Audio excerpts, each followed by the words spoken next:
नमस्कार मित्रांनो, आज आपण आलोय नातेपुते या ठिकाणी आणि येण्याचं कारण असं आहे की सगळ्या महाराष्ट्राला माहीत आहे, सगळ्या महाराष्ट्राला दिसतोय पुसेगावमध्ये जे मैदान झालं, हिंद केसरीचं मैदान झालं, त्या मैदानामध्ये प्रथम क्रमांकाचा मानकरी मिळवलेला असा हा शाहिदभाई मुलानी यांचा हुकमी एक्का, नातेपुते यांचा गावचा हुकमी एक्का सचिन. नक्कीच त्याचे मालक आहेत आपल्या बरोबर. सांगा, सचिनना पुसेगावचा 1 नंबर मिळवला आहे, काय सांगाल? नमस्कार. प्रथमतः तुमचं आभार, तुमचं इथं स्वागत. ओके, धन्यवाद. आणि महत्त्वाचं म्हणजे आज सचिनला तर सगळे म्हणजे महाराष्ट्र ओळखतेच. हां आमच्यापेक्षा त्या सचिनच्या हिमतीवर जी काय कर्तृत्व करून हां जे सचिन आणि लक्षणी एक महाराष्ट्रभर म्हणण्यापेक्षा 14 देशात त्यांचं नाव केलेलं आहे. त्यामुळं त्यांचं करल इतकं कौतुक कमीच आहे. हां आणि सचिनची तुम्ही भेट इथं मुलाखत घ्यायला आला, आमचं बी तुमचं बी मनापासून आम्ही आभार मानतो. आणि सचिनचं काय, आता सचिनचं तर काय रोजचं रोटेशन चालूच आहे. हो, सचिनचं काय रोज काय गोष्टी आहेत त्या चालूच आहेत ना, चालूच आहेत. मैदान हे तर चालूच राहणार आहेत. नक्कीच तुम्ही बघितलं, सचिन आणि लक्ष्याची जोडी पळाली होती पुसेगावच्या हिंद केसरीच्या मैदानामध्ये. हे नियोजन कसं झालं होतं?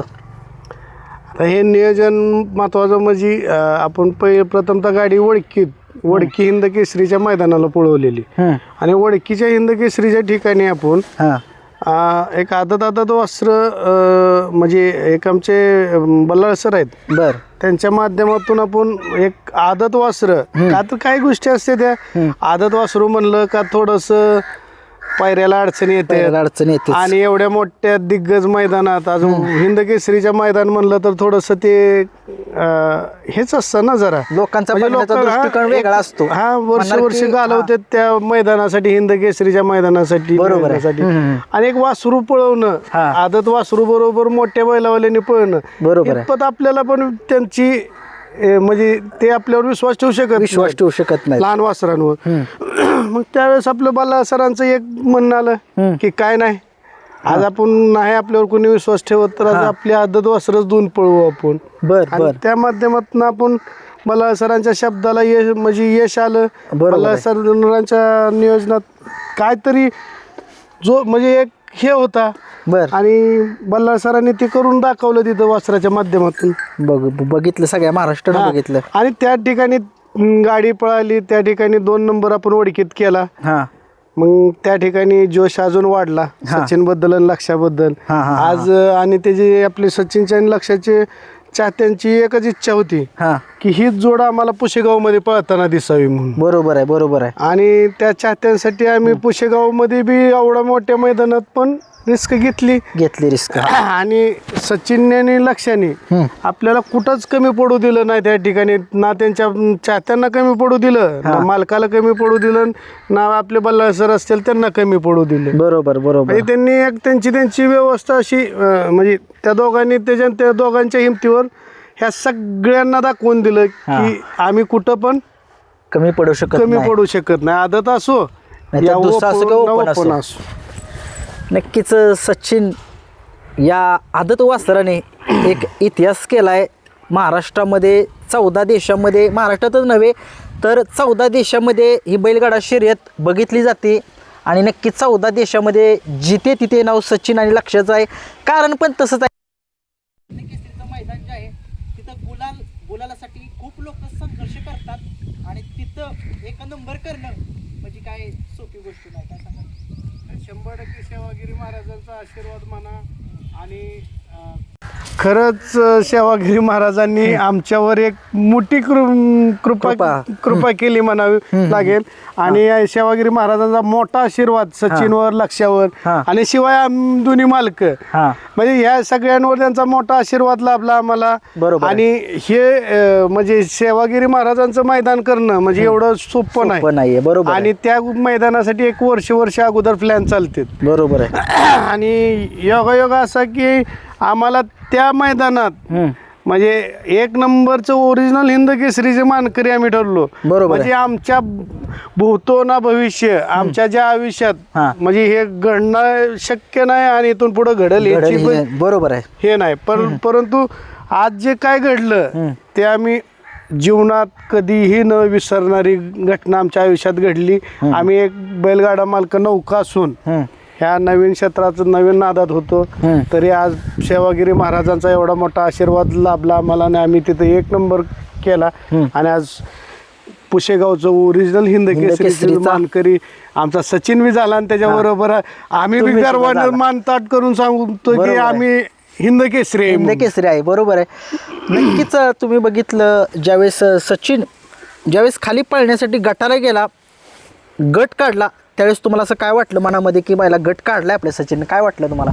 100% गट काढल्यावर जो आनंद होता तिथला म्हणजे तो कधीच विसरू शकत नाही की एवढ्या मोठ्या मैदानातला गट काढणं सुद्धा ते एक चॅलेंज असतं. आज तिथं दिग्गज नंदी असते, त्या दिग्गज नंदीत आपण पुशेगावच्या मैदानाला गट काढणं म्हणजे आपण भाग्य समजतो. बरोबर. आणि त्या ठिकाणी आपण गट काढला तरी आपण आनंदी होतो. पण बरोबर आहे. सचिन लक्षाने ठरवलं होतं की तुम्हाला गटावर नाही घरी लावायचं, आज ओरिजिनल हिंद केसरीच बनवायचं आहे आणि हिंद केसरीच तुम्हाला बनवायचं आहे. आणि ती वासरांनी दोघांनी करून दाखवलं. ज्यावेळेस गट काढला तुम्ही बघितलं, तुम्हाला वाटलं असेल की या गाडीमध्ये धमक आहे, 100% गुलाल करेल. परंतु ज्यावेळेस तुम्ही सेमी काढला आणि सेमी एक टॉपचा सेमी म्हणावं लागेल, फायनल सारखा सेमी होता, एक टॉपची गाडी त्यामध्ये होती आणि त्या गाडीला रोखणं अशक्य होतं आणि त्या गाडीला रोखून दाखवलं या आदत वासराने. नक्की कसा पळवता या सेमीला, त्याबद्दल काय सांगाल या दोघांचा, लक्ष आणि सचिनचा? सगळे नंदी आपलेच आहेत. हो, आपले सगळ्या नंदी आपल्याच आहेत. आपण घरातले नंदी मानतो. कोणाचा चढ उताराचा नाही बोलू शकत आपण. पण जे काय करून दाखवायचं होतं सचिन लक्षाने त्या ठिकाणी आपल्याला सगळ्यांना त्यांच्या पळण्याच्या वेगावर म्हणा, बरोबर, एक आत्मविश्वासावर म्हणा, त्यांनी करून दाखवलं आपल्याला. आणि न कधी आयुष्यात न घडणारी गोष्ट त्यांनी आपल्याला घडवून दाखवली. ह्याच्या पलीकडे अजून काय आपल्याला म्हणजे काय? नक्कीच म्हणजे जे तुमची अपेक्षा होती, तुम्हाला फक्त तुम्ही गुलालाच्या अपेक्षेने गेलेला होता, परंतु तिथं तुम्हाला असं वाटत सुद्धा नव्हतं एक नंबर करेल जोडी, आणि एक नंबर केली. आणि सगळ्या महाराष्ट्रात तुमचं नाव, महाराष्ट्राच्या बाहेर 14 देशात तुमचं नाव झाले, याच्याबद्दल काय सांगाल तुम्ही? 100% सचिननं नाव केलं आणि ही नाव न विसरण्यासारखा आणि एक 78 वर्षाची परंपरा मोडीत काढून या दोन्ही वासरांनी आपलं नाव कोरलेलं आहे.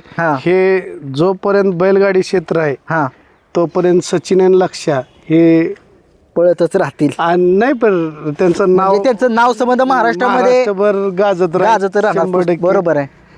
आणि सचिनचं आपण सगळ्या महाराष्ट्राला माहिती आहे, सचिन कशा पद्धतीनं पळाला होता, सचिन सोबत जो लक्ष पळाला होता त्याच्याविषयी काय सांगाल?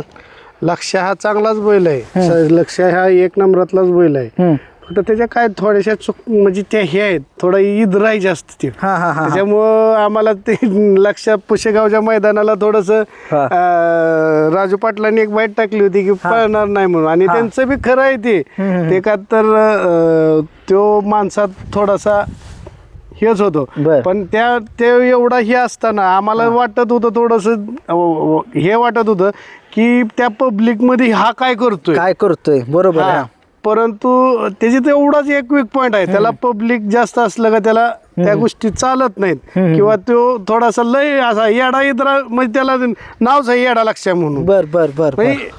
ते असतानाच ती येड आहे आणि ती काय करल तरी आम्हाला दिल ती फायनलला हुलकवणी. पण काय आमचं नशीब चांगलं, ह्या दोघांचं बी नशीब चांगलं की गाडी सुटली नाही. बरोबर आहे. गाडी जागेवरच धरली मुलांनी. त्यामुळं लक्ष ही उद्याचा भविष्यातला मोठा हिरो असणार आहे. 100%. नक्कीच सचिन आणि लक्षा या जोडीला पुशेगावचा एक नंबरचा मान मिळाला. आणि नक्कीच शाहिद भाई यांचं नाव संबंध महाराष्ट्राच्या कानाकोपऱ्यात घराघरामध्ये पोचलेलं आहे या सचिनमुळेच. आणि नक्कीच आता येणारं नियोजन सचिनचं कसं असेल? सचिन आता तुम्हाला काजडच्या मैदानात कुठेतरी एका मैदानात 100% दोन्हीपैकी एका मैदानात दिसणारच आहे.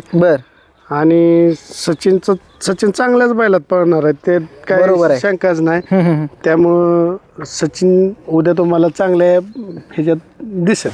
ठीक आहे ठीक आहे. नक्कीच. आणि सचिनला एक तुमचा डेली रुटीन काय असतं सचिनचं? सचिनचं व्यायाम घेणं, काय चालवणे, खुराक पाणी, बाकीच्या गोष्टी हेच, बाकी काय नसतं असं. त्याला जास्त काय आम्ही त्याला हे करत नाही, का तर तो असताना असा इतका शांत आहे हां हां हां. की घरी कोणीच म्हणणार नाही की तो पळतो का म्हणून. बर बर बर. त्याला असं सोडलं तर तो असा एका दाव्यावर आपलं निवांत असतो. त्याचं कोणाचं काय नसतं, काय बर. कधी माती उकारताना दिसणार नाही, तर मला कधी काय करताना दिसणार नाही. पण तो मैदानात गेला का मैदानात त्याची गेला की तो उत्तर देतो. उत्तर देतो, सगळ्या पळूनच गोष्टी उत्तर देतो. पळूनच उत्तर देतो. नक्कीच. तुम्ही बघितलं एक छोटीशी मुलाखत होती आणि नक्कीच सचिनची, आणि सचिनच्या पाठीमागं बघू शकताय तुम्ही त्यांचाच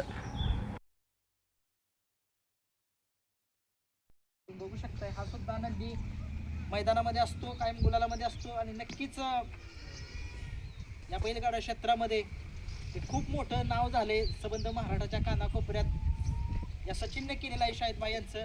आणि नक्कीच तुम्ही थोडीशी आम्हाला मुलाखत दिली त्याच्याबद्दल खूप खूप तुमचे आभार आहे. धन्यवाद.